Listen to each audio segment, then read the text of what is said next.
But here was the proof. The heart of the operation. Controls labeled with emotions. Happy, or sad, or content. Walking, eating, working. All of it monitored and commanded from this very place. And as the cold reality of his past began to sink in, Stanley decided that this machinery would never again exert its terrible power over another human life. For he would dismantle the controls once and for all. Oh, Stanley, you didn't just activate the controls, did you?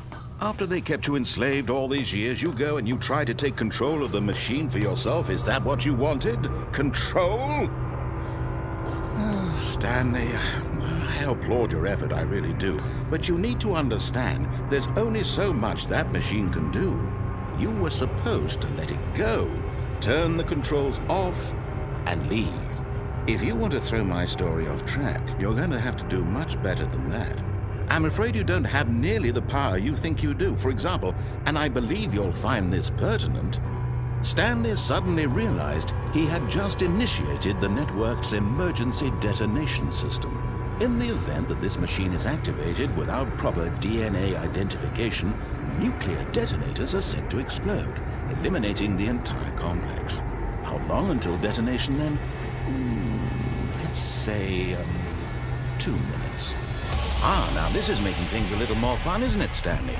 It's your time to shine. You are the star. It's your story now. Shape it to your heart's desires. Oh, this is much better than what I had in mind. What a shame we have so little time left to enjoy it. Mere moments until the bomb goes off. But what precious moments each one of them is. More time to talk about you, about me, where we're going, what all this means. I barely know where to start. What's that? You'd like to know where your co-workers are? A moment of solace before you're obliterated?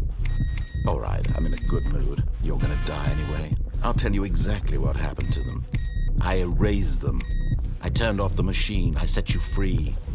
Of course, that was merely in this instance of the story. Sometimes when I tell it, I simply let you sit there in your office forever, pushing buttons endlessly and then dying alone. Other times, I let the office sink into the ground, swallowing everyone inside, or I let it burn to a crisp. I have to say this, though, this version of events has been rather amusing.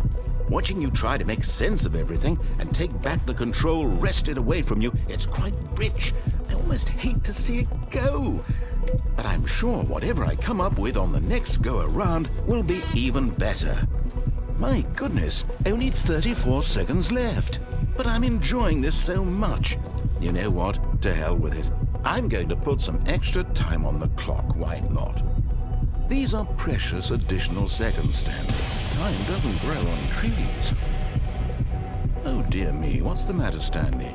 Is it that you have no idea where you're going or what you're supposed to be doing right now?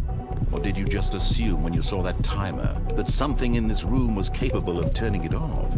I mean, look at you. Running from button to button, screen to screen, clicking on every little thing in this room.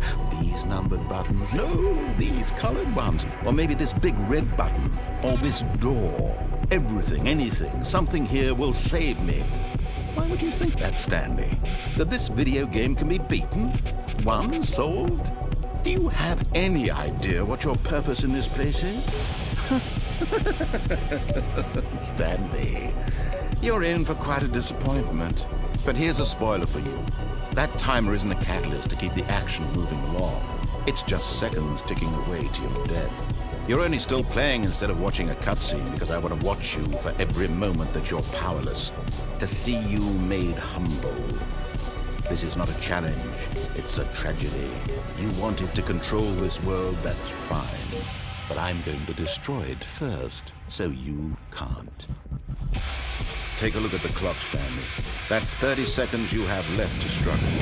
30 seconds until a big boom and then nothing. No ending here, just you being blown to pieces. Will you cling desperately to your frail life, or will you let it go peacefully? Another choice. Make it count. Or don't. It's all the same to me, all a part of the joke. And believe me, I will be laughing at every second of your inevitable life from the moment we fade in until the moment I say, happily ever after.